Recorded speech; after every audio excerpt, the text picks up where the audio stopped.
Ya, mari kita lihat kitab Hagai pasal yang pertama, ayat pertama sampai ayatnya yang ke-14.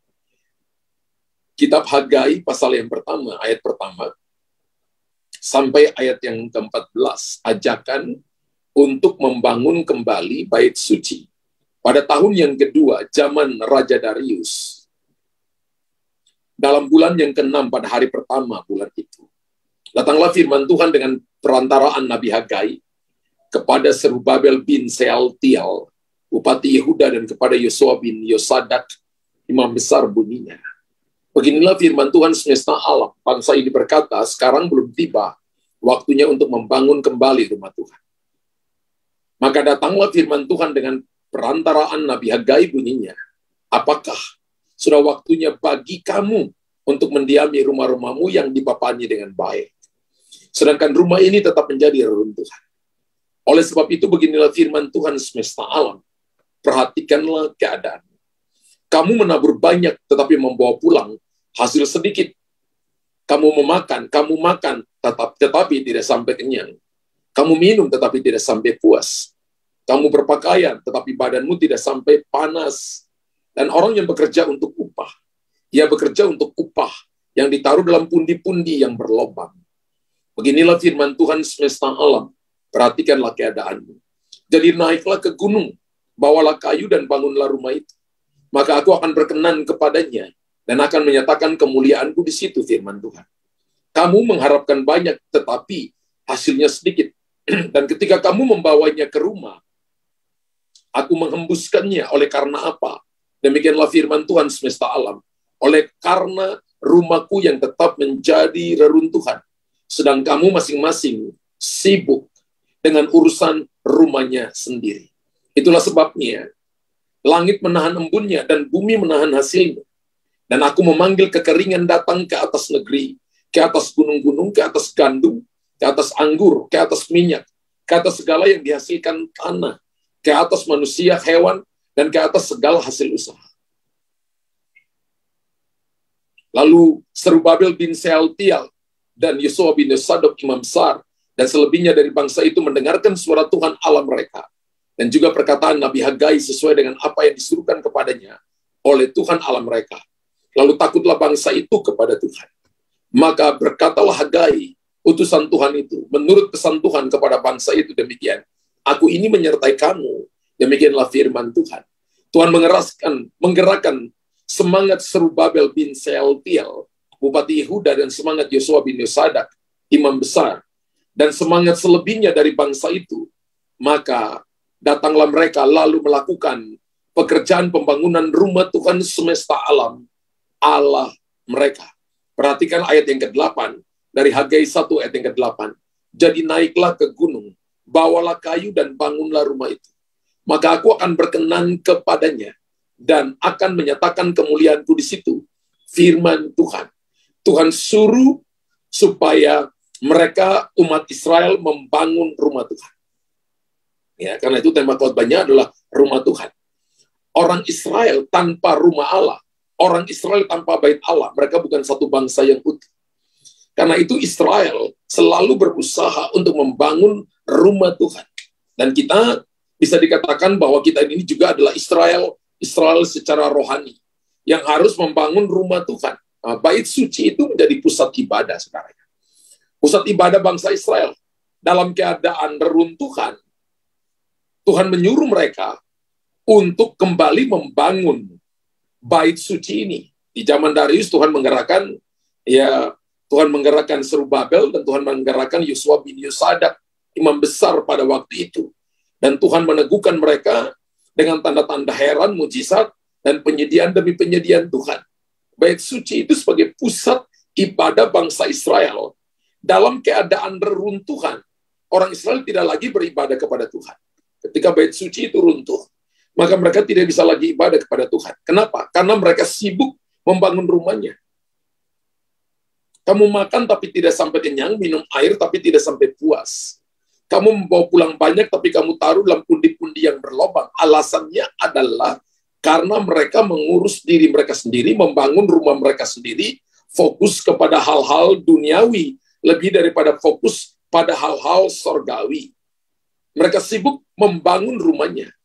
Dan Alkitab katakan tadi mereka memapaninya dengan baik. Ayat 9, 10, 11 dikatakan begini. Dengan baik, tapi Alkitab katakan bahwa mereka tidak membangun rumah Tuhan. Coba perhatikan ayat 9, 10, dan 11 kita baca ulang, Bapak Ibu. Ya, kita baca ulang. Kamu mengharapkan banyak, tapi hasilnya sedikit. Dan ketika kamu membawanya ke rumah, aku menghembuskannya. Oleh karena apa? Demikianlah firman Tuhan semesta alam. Oleh karena rumahku yang tetap menjadi reruntuhan. Sedang kamu masing-masing sibuk dengan rumahnya sendiri. Ayat 10 berkata begini. Ayat 10 berkata begini. Itulah sebabnya langit menahan embunnya dan bumi menahan hasilnya. Ketika kita tidak membangun rumah Allah, ketika kita tidak membangun rumah rohani, Alkitab katakan langit menahan embunnya, bumi menahan hasilnya. Lalu ayat 11 berkata begini.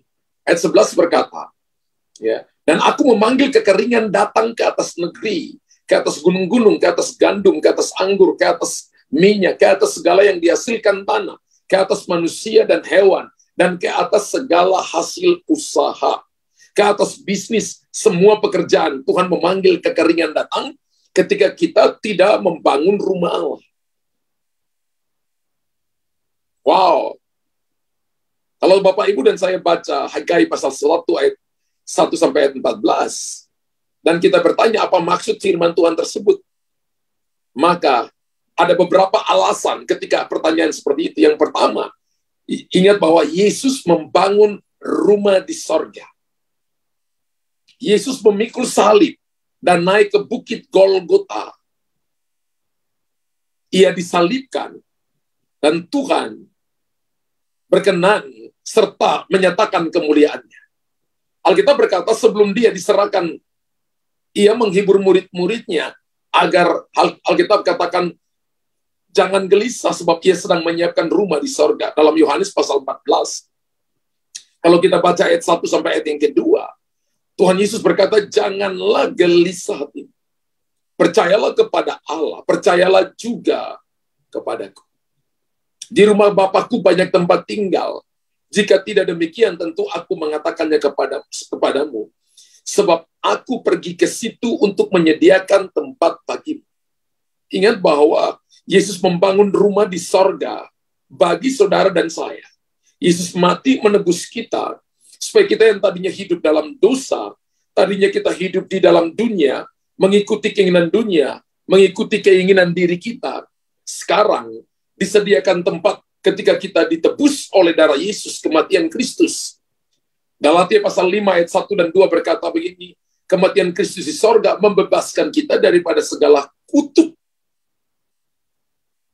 Supaya kita sungguh-sungguh merdeka, Kristus telah memerdekakan kita.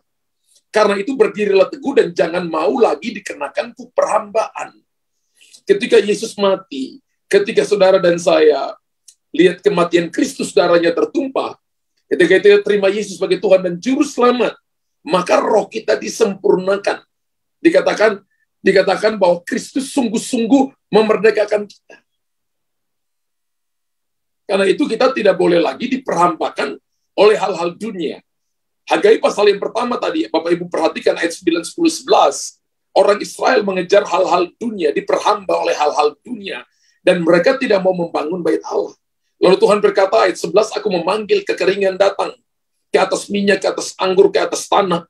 Ke atas hasil usaha. Sehingga mereka mengalami kekeringan. Dan Yesus membangun rumah kita di sorga. Menyediakan tempat bagi kita. Supaya kita tahu bahwa semua perjuangan kita di dunia, investasi kita dalam hal rohani di bumi ini tidak sia-sia. Amin. Tuhan berkata, jangan gelisah hatimu. Percayalah kepada Allah. Percayalah juga kepadaku. Di rumah Bapakku banyak tempat tinggal. Jika tidak demikian, tentu aku mengatakannya kepadamu, sebab aku pergi ke situ untuk menyediakan tempat bagimu. Hal yang kedua yang kita belajar adalah, sebagai orang percaya, kita ini sedang membangun rumah rohani. Yesus membangun tempat tinggal kita di sorga. Orang percaya, kita yang ada di bumi sekarang ini, kita yang ada dalam komunitas ini, kita sedang membangun rumah rohani. Dan Bapak Ibu harus tahu bahwa tubuh kita adalah bait Roh Kudus. 1 Korintus pasal 3 ayat 16 dan 17. 1 Korintus 3 ayat 16 dan 17. Alkitab berkatakan, tidak tahukah kamu bahwa kamu adalah bait Allah dan bahwa Roh Allah diam di dalam kamu. Ayat 17 berkata begini, barang siapa merusakkan bait Allah, jika ada orang yang membinasakan bait Allah, maka Allah akan membinasakan dia. Sebab bait Allah adalah kudus, dan bait Allah itu ialah kamu. Salah satu daripada arti gereja adalah gereja yang kudus dan gereja yang am. Kata am itu dari bahasa asli adalah personal, pribadi. Arti gereja yang pertama adalah gereja adalah personal. Yang kedua, gereja adalah organisasi. Arti gereja yang ketiga adalah gereja adalah gedung gereja itu sendiri. Dan gereja yang keempat adalah gereja secara universal. Dan Yesus sebagai kepala gereja. Kita beda-beda, punya nama beda-beda. Hari ini orang berkata itu nama denominasi, tapi kita adalah tubuh Kristus sesungguhnya. Dan Yesus adalah kepala gereja. Dan poin yang kedua ini saya mau menjelaskan kepada Bapak Ibu bahwa orang percaya itu membangun rumah rohani. Saya katakan, Alkitab katakan bahwa tubuh kita adalah bait Roh Kudus. Orang percaya yang hidup di dalam kekudusan. Orang percaya yang hidup dalam ketaatan. Dan membangun persekutuan yang intim dengan Tuhan. Sesungguhnya, dia sedang membangun tubuhnya sebagai rumah atau kediaman Roh Kudus. Kalau tubuh kita adalah kediaman Roh Kudus, maka Bapak Ibu tidak boleh merusak dengan alkohol, minum mabuk terikat dengan nikotin. Bapak Ibu tidak boleh merusakkan dengan hal-hal yang membuat sehingga tubuh kita tercemar. Karena tubuh kita ini dibangun sebagai rumah Allah, tempat kediaman Roh Kudus. Alkitab katakan 1 Korintus 3, 16, 17 tadi berkata bahwa tidak tahukah kamu bahwa tubuhmu adalah bait Roh Kudus. Dan 1 Korintus 6 ayat 19 dan 20, Alkitab berkata, atau tidak tahukah kamu bahwa tubuhmu adalah bait Roh Kudus yang diam di dalam kamu. Wow. Roh Kudus yang kamu peroleh dari Allah, dan bahwa kamu bukan milik kamu sendiri. Bapak Ibu harus tahu bahwa saudara bukan milik saudara sendiri, tapi kita adalah milik Kristus. Amin. Kita nggak bisa pertahankan hak kita, karena hak kita sesungguhnya ada dalam kendali Tuhan. Karena kita telah dibeli dengan harga yang lunas dibayar. Kalau kita ini, misalnya Bapak Ibu beli handphone dari toko handphone, maka Bapak Ibu akan mempergunakan handphone itu menurut kehendak Bapak Ibu. Tapi sebelum Bapak Ibu membayar lunas harga handphone itu dari toko handphone, tidak mungkin Bapak Ibu akan memperlakukan sekehendak Bapak Ibu, karena itu masih milik toko handphone. Tapi kita telah dibeli dari pasar dosa. Tuhan telah membeli kita lunas dibayar. Ayat 20, Bapak Ibu kita baca. Dari 1 Korintus 6, ayat yang ke-20. 1 Korintus 6, ayat 20. Alkitab berkata, atau tidak, dan sebab kamu telah dibeli, dan harganya telah lunas dibayar. Karena itu, muliakan Allah dengan tubuh. Kenapa kita ada praise and worship? Kenapa kita mengangkat tangan? Kenapa mulut kita keluar pujian? Kita tidak boleh diam. Karena kita harus memuliakan Tuhan dengan tubuh kita. Kenapa kita ibadah, kita ada yang nari, kita ada yang melompat. Karena kita mau memuliakan Tuhan dengan tubuh kita. Amin. Orang percaya harus membangun rumah rohani. Dan rumah itu, Tuhan pakai tubuh kita untuk dipergunakan menjadi rumah rohani untuk menyatakan kemuliaan Allah. Roh Kudus tinggal di sana. Dan saudara dan saya bisa pakai untuk memuliakan Tuhan, meninggikan nama Tuhan. Hal yang ketiga adalah Tuhan panggil kita sebagai jemaat Tuhan untuk membangun tempat ibadah. Arti gereja yang berikut arti gereja adalah bangunan secara fisik. Bait suci adalah tempat umat Tuhan pada zaman perjanjian lama. Mereka beribadah. Di masa kini orang percaya beribadah di gedung gereja. Ya. Meskipun kita bisa beribadah di mana saja. Termasuk sekarang ini tidak ada gedung, tapi kita punya sebuah komunitas melalui media online. Kita bisa beribadah di mana saja. Tetapi gedung gereja merupakan sarana ibadah yang penting bagi pertumbuhan iman dan pengalaman bersama dengan Tuhan. Amin. Oleh sebab itu, Bapak Ibu, penting untuk membangun tempat ibadah. Orang katakan, boleh besar, boleh kecil. Yang penting Bapak Ibu sesuai dengan kemampuan masing-masing jemaat. Sesuai dengan kemampuan masing-masing orang yang Tuhan berikan kepada mereka tanggung jawab. Ya kalau jemaatnya 3.000, kita cuma bangun cuma 300, ya nggak cocok, saudara. Ya, kan nggak mungkin satu hari ibadah 10 kali. Ya, nggak akan cukup waktu, saudara. Ya. Kalau jemaatnya 3.000, Bapak Ibu harus membangun kapasitas jemaat kurang lebih misalnya 2.000, ya, atau 1.500 2 kali ibadah itu udah bisa handle jemaat yang ada. Oleh karena itu sangat penting untuk membangun tempat ibadah yang baik, bukan cuma baik, nyaman, sehingga kita bisa menikmati berkat-berkat rohani. Salomo membangun bait Allah. Alkitab katakan bahwa dia melapisnya dengan emas. Pada zaman Salomo perak itu nggak ada harganya. Dan di zaman Salomo memerintah 40 tahun, emas itu menjadi pilihan utama setiap orang waktu itu. Dan jangan biarkan tempat ibadah dalam keadaan tidak layak, tetapi kita tinggal di rumah yang bagus. Firman Tuhan datang dan menegur orang Israel di masa Tuhan bicara kepada Hegai, di masa kerajaan Darius, Media dan Persia. Tuhan berkata bahwa mereka sibuk membangun rumah mereka, memampaninya dengan baik, tapi membiarkan rumah Allah menjadi reruntuhan. Sehingga akhirnya Tuhan memanggil kekeringan datang. Mereka makan tapi tidak sampai kenyang. Mereka menabung tapi taruh dalam pundi-pundi yang berlobang. Mereka minum air tapi mereka tidak sampai dipuaskan. Dan firman Allah berkata begini, sama seperti Tuhan menyatakan kemuliaannya ketika bait suci dibangun. Maka saya juga percaya Tuhan juga akan menyatakan kemuliaannya ketika tempat ibadah dibangun dan umat Allah berkumpul untuk menyembah Tuhan di sana. Kalau kita perhatikan dalam Hagai pasal yang kedua, ayat 19 sampai ayat yang ke-20, Hagai kedua ayat 19 sampai ayat 20, perhatikanlah mulai dari hari ini dan selanjutnya, mulai dari hari yang ke-24 bulan ke-9. Mulai dari hari diletakkan dasar bait Tuhan, perhatikanlah apakah benih masih tinggal tersimpan dalam lumbung. Dan apakah pohon anggur dan pohon ara, pohon delima dan pohon zaitun belum berbuah. Mulai dari hari ini aku akan memberi berkat. Ketika kita mulai membangun rumah, ingat bahwa Yesus membangun rumah di sorga, kita membangun rumah rohani, dan kita membangun rumah ibadah secara fisik. Mulai dari hari ini, aku akan memberi berkat. Ada janji, ada jaminan Tuhan di sana. Jadi ketika Bapak Ibu membangun rumah rohani, membangun rumah Tuhan, mulai hari ini, aku akan memberi berkat. Mulai hari ini, Tuhan akan memberkati kita. Mulai hari ini, langit akan terbuka, jalan akan dibukakan Tuhan, dan Bapak Ibu akan melihat terobosan besar. Saudara, biarlah renungan malam ini membawa sebuah perubahan dari sikap kita untuk peduli, selalu siap untuk membangun rumah Tuhan.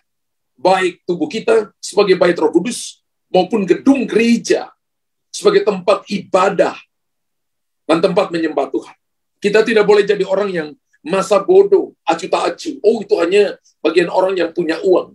Tapi saya percaya bahwa semua kita bisa menjadi berkat. Saya pernah baca sebuah buku yang ditulis oleh seorang hamba Tuhan yang sekarang jadi almarhum, saudara.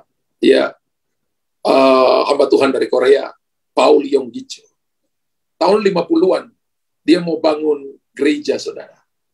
Kemudian dia membuat namanya doa malam dan bikin malam misi untuk orang menabur. Dia butuh kurang lebih 250.000 US dollar.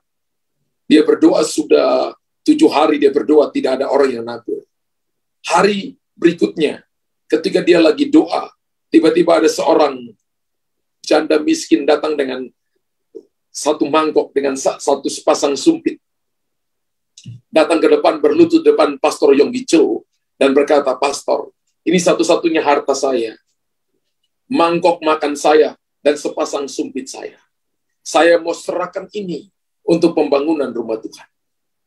Kemudian Pastor Yonggi Cho terima itu dengan tangan bergetar, dengan air mata yang bercucuran. Bahwa ada seorang janda yang miskin dalam jemaatnya menyerahkan mangkok makannya dan sepasang sumpit diserahkan untuk pembangunan gereja. Pastor Yonggi Cho sempat pikir, apa yang bisa aku perbuat dengan ini? Tiba-tiba dia mengangkat di hadapan Tuhan dan dia berdoa kepada wanita ini. Dia berkata, Tuhan, Engkau lihat hati wanita ini. Dia rindu membangun rumah Tuhan dan menyerahkan mangkok makan dan menyerahkan sepasang sumpit satu-satunya yang dia miliki. Ketika dia selesai berdoa, tiba-tiba ada orang di sebelah kanan dia berteriak, saya beli mangkok itu sekian ribu dolar. Yang di sebelah sana berkata, saya beli mangkok itu sekian ribu dolar. Yang di tengah berkata, saya beli mangkok dan sumpit itu sekian ribu dolar. Malam itu terkumpul hampir 100.000 US dollar. Besoknya, kemudian orang nabur sampai berkelimpahan, bahkan melebihi target 250.000 US dollar. Dan kemudian gereja pertama mereka didirikan. Dan dia tulis, dia bersaksi, Tuhan bisa pakai hal sederhana yang gak masuk di otak, yang masuk dalam ilmu ekonomi. Tuhan bisa pakai mangkuk janda ini dan sepasang sumpitnya untuk membangun rumah Tuhan. Dan dia tulis seperti ini, tidak ada orang yang sebenarnya tidak bisa berbuat sesuatu bagi Tuhan. Sesederhana apapun yang dia berikan, kalau dia berikan dari hatinya, itu akan menggerakkan sorga untuk mengintervensi hidupnya. Hari ini, Bapak Ibu, kita ada di tempat ini. Ada kalanya Tuhan kasih kita kesempatan every day. Setiap waktu, setiap kesempatan. Siapa tahu kesempatannya hari ini. Pergunakan dengan baik. Kesempatan yang diberikan Tuhan. Dan kita mau membangun rumah Allah. Ingat, bagian membangun rumah di sorga adalah bagian Tuhan. Kita satu waktu nanti, bagi orang Kristen kematian itu adalah tutup mata, buka mata, dan kita lihat Tuhan. Kematian itu Tuhan berkata, istirahatlah Daniel dari jerih lelahmu dan engkau akan dibangkitkan untuk menikmati semua hasil dari kerja keras. Dan kalau kita masih hidup di dunia ini, maka bangun rumah rohani. Kita masih hidup di dunia ini, kesempatan untuk, adakah kesempatan untuk kita menabur? Itu waktunya untuk menabur. Entahkah itu dalam berupa dana, entahkah dalam berupa tenaga, pemikiran, entahkah dalam berupa bagaimana Bapak Ibu terlibat dalam pelayanan. Bapak Ibu beri yang terbaik bagi Tuhan. Kita sedang membangun rumah rohani kita dan membangun rumah jasmani, rumah Tuhan secara jasmani. Saya percaya hari ini apa yang disampaikan Tuhan kepada kita melalui firman di malam ini itu menjadi kekuatan bagi kita. Sehingga kita menjadi orang-orang yang ikut membangun rumah Tuhan dan menjadi berkat bagi banyak orang. Tuhan memberkati Bapak Ibu. Bapak di sorga, terima kasih untuk malam ini. Hamba sudah selesai menyampaikan isi hati. Dan Engkau ada bersama-sama dengan kami. Berapapun kami yang hadir malam ini, Roh Kudus, Engkau sedang bicara secara pribadi bagi kami. Untuk mengingatkan kami bahwa kami harus membangun rumah rohani. Tuhan sedang membangun rumah kami di sorga. Kami yang masih hidup membangun rumah rohani kami. Tubuh kami persembahkan sebagai persembahan yang hidup dan kudus, yang berkenan kepada Allah. Tubuh kami adalah bait Roh Kudus yang akan dipakai untuk menyenangkan Tuhan. Tapi kami juga, ketika rumah Allah sedang dibangun secara fisik, kami mau terlibat di sana Tuhan. Ikut terlibat seberapapun yang kami mampu. Sehingga nama Tuhan dipermuliakan, nama Tuhan ditinggikan. Meteraikan firman-Mu yang menjadi kekuatan bagi kami. Kami percaya bahwa firman-Mu adalah kebenaran yang memberikan kepada kami kekuatan. Dalam nama Tuhan Yesus, dalam nama Yesus, hamba berdoa kepada yang sakit Julia Lengko, untuk istrinya yang sakit gigi, aku katakan kesembuhan, pemulihan terjadi. Dalam nama Yesus, sakit gigi ini lenyap dalam nama. Sel urat dan ototnya kembali sempurna. Kekuatan Tuhan berikan, pemulihan terjadi. Dalam nama Yesus, kami berdoa dan mengucap syukur. Haleluya. Amin. Amin. Puji Tuhan, Bapak Ibu. Bapak Ibu diberkati Tuhan. Puji Tuhan. Ya, mari siapkan hati kita akan menabur. Nanti Mas Iwan akan berdoa buat kita.